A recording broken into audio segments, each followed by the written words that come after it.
So maybe like me, you grew up watching anime. To this day, you need to repress your impulse to sing that opening song. You name your pet something like Miso or Pochita or some Pokemon. You doodle the most basic kanjis in the corner of your notepad, and you're checking out the first episode of every anime of the season. Soon enough, that impulse translated into art.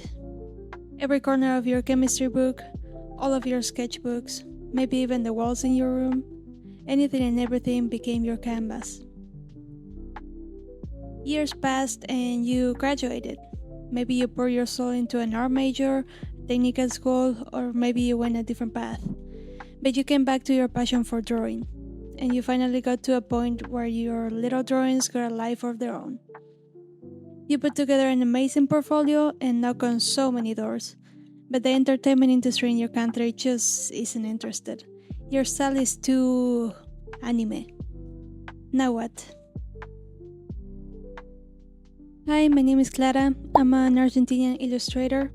I lived in Japan for almost a decade, and I'm hoping my experience working as an illustrator and concept artist can give you an idea on what working in a creative field can look like in Japan, and what some of your options might be if you're trying to become an illustrator or a 2D artist with an anime style and haven't had much luck yet. In this channel, I try to answer some of the questions I've gotten during my years of living in Japan, and I hope this can be of value to those people thinking of making the jump. A little disclaimer, I am not a career advisor or have any kind of credentials. I'm just another random person in YouTube trying to put my own experience out there and hoping to give some insight in topics that I'm familiar with. So take everything with a grain of salt and remember that your experience might drastically differ from mine, and that's okay. So, a little about me. I'm 30 to the day. I grew up in Argentina. I'm the youngest of several siblings, and I've been successfully or unsuccessfully drawing since I could hold a pen in my hand.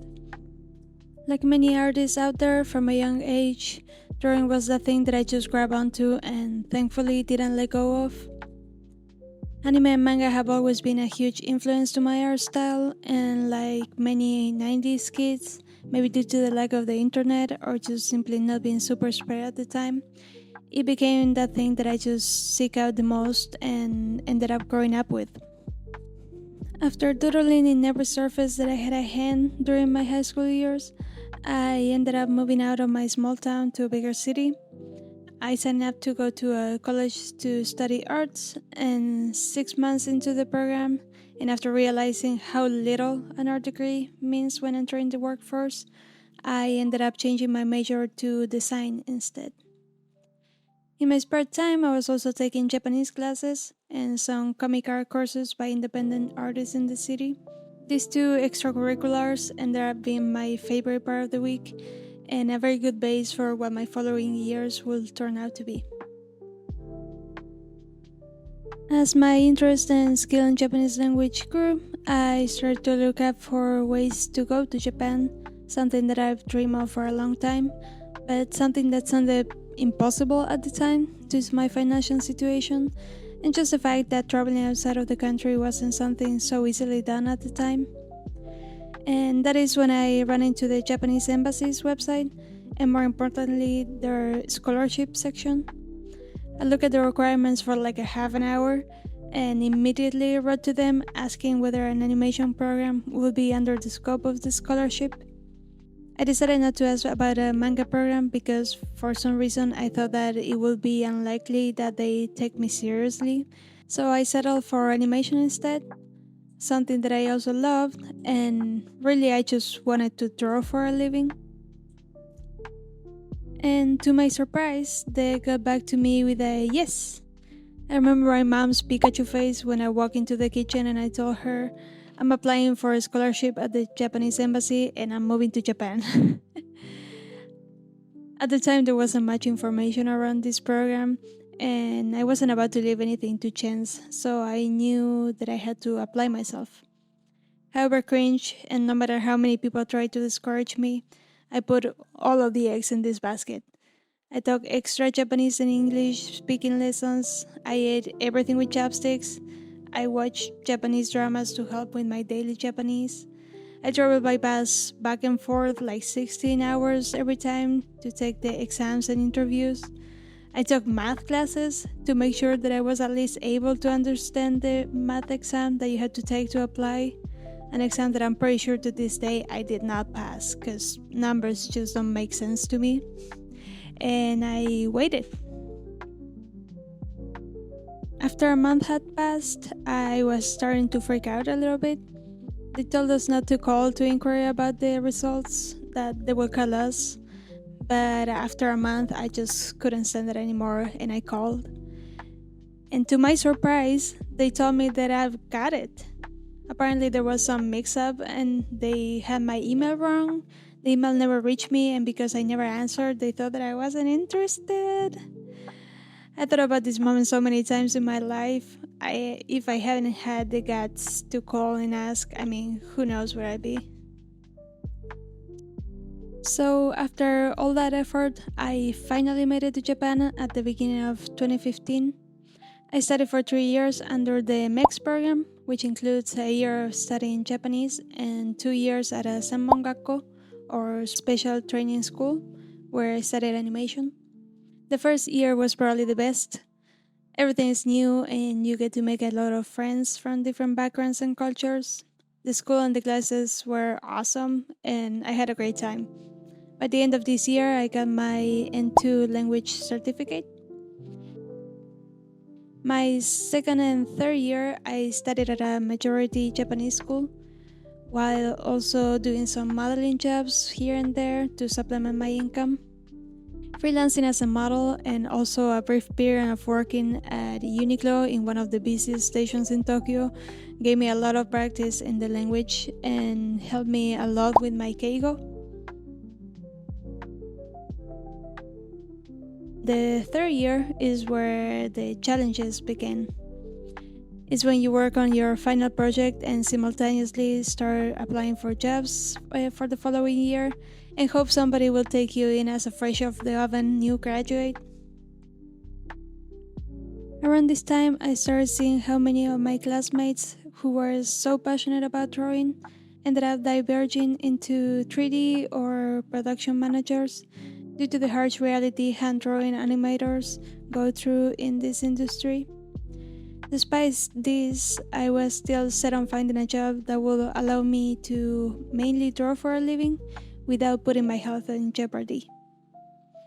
Here I had to admit I did underestimate how much time and effort this actually takes, compounding the discouragement that I got from my teachers and the fact that the school, knowing that I was aiming for what I was aiming, wouldn't recommend me for a visa extension. I had little choice but to go back to Argentina and hopefully find a way to go back to Japan on my own. This was a pretty big blow at the time, honestly. I spent some time at home wondering what to do and chipping away at my savings, but I wasn't ready to give up just yet. So after some resting, I decided to reach out to my main anchor in Japan at the time, the modeling agency that I've been working for the last couple of years. It was a long shot, and as an introvert, I had to gather some courage, and I asked them if there was any chance that they would be my sponsor. And to my surprise, they kindly agreed to it. And after a couple of months of dealing with visa stuff, I was once more on a plane to Japan. I was really glad that I made it back to Japan with a job. Modeling has never really been something that I was super interested in, but it was a very fun job, and it opened so many doors for me and allowed me to meet so many people. It was a great time, and I'm super grateful to my past agencies. And it was not my teachers, not my school, but through this thing that I did mostly for fun, that I met the person who will lead me to my first job as an illustrator. This person introduced me to this little printing company. They wanted to try out making their own designs and commissioned me for some work. Maybe through my friend, or maybe I told them, I don't really remember, but they must have known that I was looking for an opportunity as a new graduate, because soon after they offered me a full-time position with them as an in-house illustrator. Although it wasn't a great fit, at the time this company did give me the most valuable thing that you can get as a shinsatsu, and that is time and experience. I ended up staying at this company for about 2.5 years, and that's about how long it took me to gather experience and to make a portfolio good enough that would be accepted in the game industry.